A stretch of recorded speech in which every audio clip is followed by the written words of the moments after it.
guys, welcome back to Simply Fujica, a place for aspiring home care owners, for business leaders, and our future entrepreneurs. If you are new here, I do want to welcome you to our channel. If you are returning, thank you so much for your support. Today I'm going to change it up a little bit. I've done a couple of videos already on how to start your own home care business and what are the costs associated with starting a home care business. I'm still getting a lot of questions though about the actual licensing piece and the policies and procedures. So today I'm going to share my screen with you and I'm going to walk you through how to access that information. As a reminder, this information will be specific to California because that's where I hold my license and it's also where I operate my business. So with that, let's get started. Okay, so welcome back. Hopefully you see a picture of me, and more importantly, I am hoping that you can see my desktop. And as you can see, I've already went to the California Department of Social Services by going to cdss.california.gov. I'll make sure that displays on the screen just so that you have it for reference. But from this home page, and actually this website, if you haven't had a chance to go look at it, it gives you everything you need with regards to licensing. And so you want to, from this homepage, go into information and resources. And if you scroll down to the bottom, you should see the community care licensing piece. What we're interested in is home care services. Now, when you get into the home care services, it'll talk to you about its bureau. It'll give you the address. Of course, it's in Sacramento, the phone number, email, all of the stuff that you'll need. For today's purposes, we are talking about licensing and policies and procedures. So I'm going to take you two ways. If you look under the quick links, you'll notice that there's the home care organizational application process. You can also go to the laws and policies. Now, because we're doing this video, I'm going to go ahead and click on the home care organization application process. Now, I'm doing that for a reason. I'm actually going to come back and do a video on the forms that are needed to successfully apply for licensure. But just for illustration purposes, there's two sections that go into your application. It's Section A and Section B. Now, if you look under Section B, those are your supplemental documents that are needed in order for your application to be considered complete. The B3 section is your personnel policies, and that's what we will be focusing on today. So if you scroll back up, you'll see that under the application process, in order to apply for the license, there actually has a supplemental document, which is the HCS 281, and those are your application instructions. We are actually going to click on that. And if you pay attention, there were two sections in order for you to apply for a license. This actual document that are the application instructions is 16 pages long. I am going to give you an example and go straight to page 14.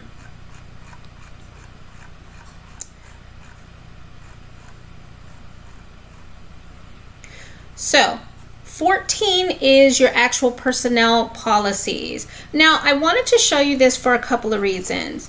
One thing that the state is going to allow you to see is what will they be looking for in order to say that your personnel policies are up to standard.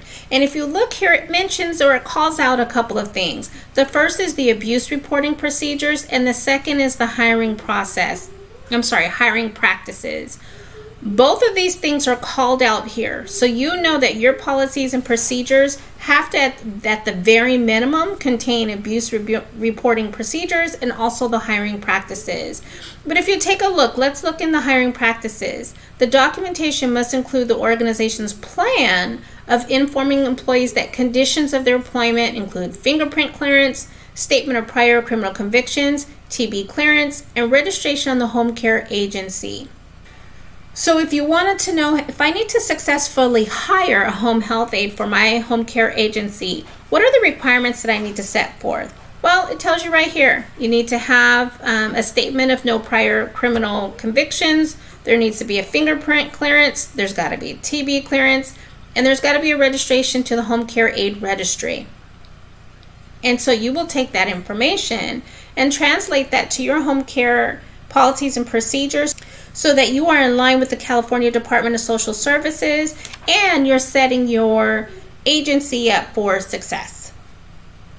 Now, as a matter of best practice, it's very important for you to print a copy of this or save it to your desktop. For me, I printed it because I like to touch and write notes and all those things, but this is how you can keep yourself organized, that this 16-page document has laid out for you in order to ensure that you're in step with the licensing division. Let's move on. Okay, so I exited out of that department and we're back to the home care organization application process. I want to bring you to an area here. We were just in the application process. Now we're going to the laws and policies. Once it takes you to the laws and policies, you will see here that it has the Home Care Services Consumer Protection Act overview. These regulations are what you must abide by in order to be in compliance with the California Department of Social Services. So what you want to do is click on the latest version. In this case, the latest version is version 5. I already have a copy of this open for our review today. As you can see, this document is 91 pages long, and this is the latest version of the Home Care Services Consumer Protection Act. This act is what you're going to base the foundation of your home care agency on. By doing so, you'll ensure that you're not only compliant, but you set yourself up on best practices that only pertain to this act. Now, as we dive into the document, you'll see that if you go into the table of contents, it's giving you the first article is the Home Care Services. What is the act? What's the purpose? What's the authority? But I want to call your attention to Article 2. Article 2 is, in general, how do you get your license? What's the procedures? What's the application process? What are the administrative actions? Things of that nature. Okay, for illustration purposes, I am going to take you to page 11 under section 4, which is the application procedure. The reason why I want to bring you here is because I want to highlight that it does give you all of the steps, all of the sections for applications for initial license. So really what it's doing is the actual application supplemental document that was 16 pages long that I referenced earlier, that's giving you the highlight. This information here in the act, this 91 pages, that's the deep dive. So you can see all the information that it's asking you to turn in order for you to say that you are ready for licensure. You're ready for review. What I want to bring you to today is just an example of your policies and procedures, which a big piece of that is your training.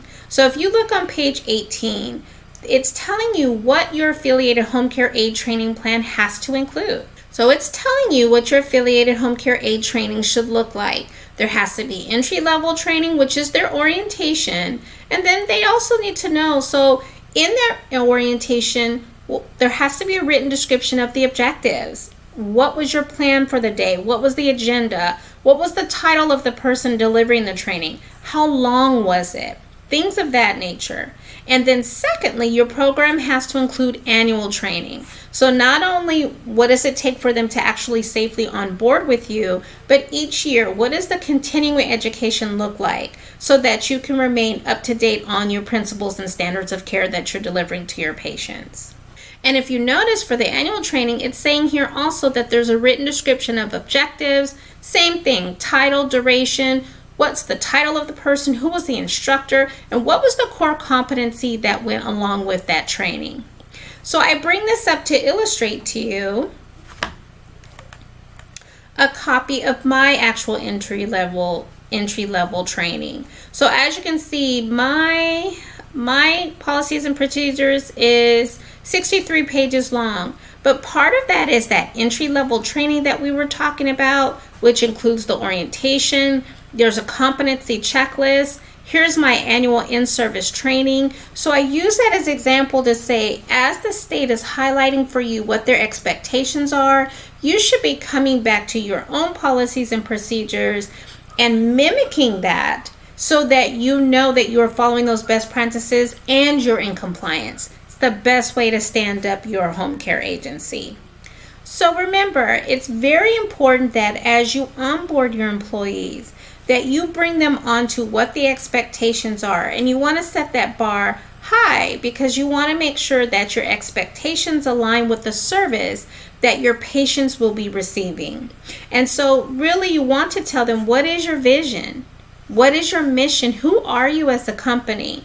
Not only is the patient or the client making a choice to have you as their care provider, but your employees are making the conscious decisions that they want to work for the best home care agency for them. And so this is your chance to highlight that.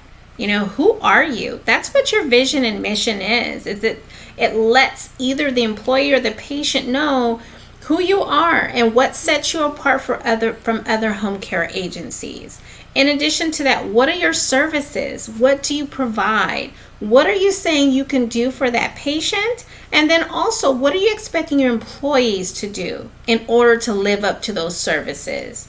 So those are just some examples of your employee handbook. Here are some others.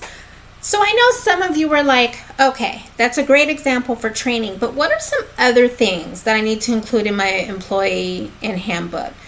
So I would answer it in two ways. The first is, if you were a new employee, what are some of the things that you would want to know? You would want to know about your job. So there should be a job description in there. There should be the policies and procedures that you need to operate from as an employee to make sure that you ensure that you remain in good standing with your employer. So some of those things are limited to just general employment policies and procedures.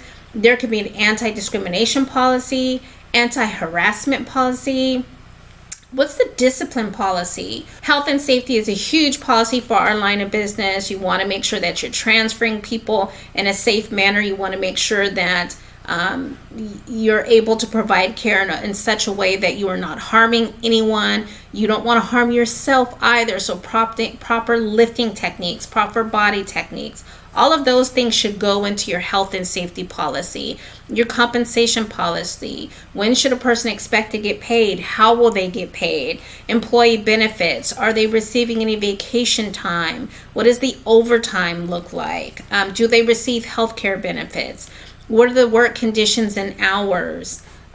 Attendance and leave of absence policy, work performance. How do they know they're doing a good job for you? What happens if they're not doing a good job for you? Are there any bonus capabilities? What's the IT policy? Are you expecting them to use some kind of application or an app that will help them chart for their patients, for them to log in, log out? How will they do their time cards? These are just some of the things that you want to put into your policies and procedures so that who you are as an employer shines. If you have expectations that should be in your policies and procedures, what do the uniforms look like? What holidays are you opened and closed? If you're opened on a holiday, what does the pay look like for that? So do you offer transportation services? So what does that person's driving record need to look like in order for you to have those in order for you to have those transportation services? Just anything you can think of. If something happens, who should they call?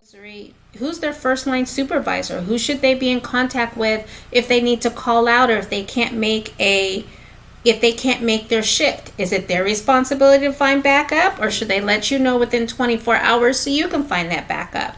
These are just some examples of what needs to be included in your policies and procedures so that it is a well thought out document.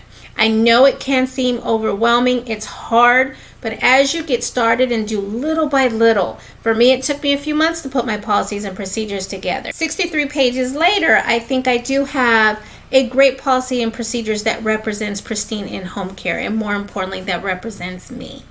Another big item that I want to make sure that we discuss about was standards of care, because you do want to set yourself apart in terms of what is acceptable and what is not acceptable when it comes to patient care. Now, you would think that there's a basic that there's a basic expectation of excellence, but this is your opportunity to drive that point down.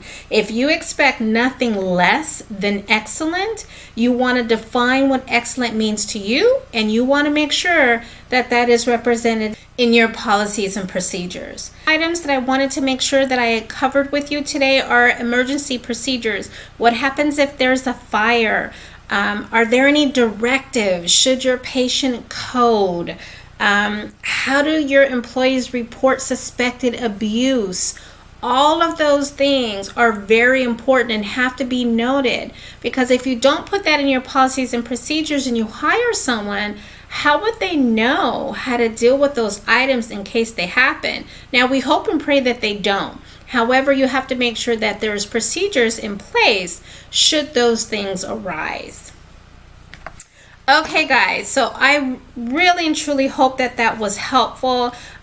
If you feel you need additional assistance in putting together your policies and procedures, please look me up at simplyfujica.com. You can set up a free consultation if you just want to talk about what services I offer, or if you just need to set up some time for an hour consultation. I am absolutely open for that. Also, if you have any additional videos that you would like me to record, or if there's any other information that you would like to see, I am happy for those topics so I can get those videos created for you. Please make sure that you like this video and make sure that you tune in every Sunday for new videos. Hit that subscribe button and the bell notification so that you're notified every time I upload a new video. That's it, guys. Stay blessed.